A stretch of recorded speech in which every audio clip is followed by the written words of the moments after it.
Bu ay buğa üçün güclü enerjilər gətirir.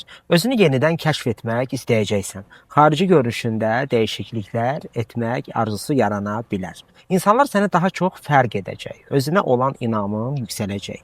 Maddi baxımdan daha sabit dövrə girirsən. Yeni layihələrə başlamaq üçün ideal zamandır. Sevgi həyatında romantika artacaq. Mövcud münasibətlər daha ciddi mərhələyə keçə bilər. Subaylar üçün taley yüklü tanışlıq ehtimalı da vardır.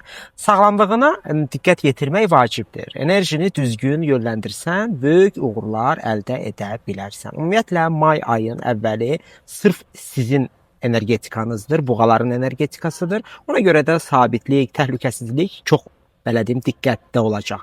Amma ayın ikinci yarısında daha çox əkizlərin energetikası girir deyənə aya daha çox sosial həyat, ünsiyyət, gəzmək, dolaşmaq, danışmaq sizi gözləyir. Uğurlar və ad gününüz mübarək.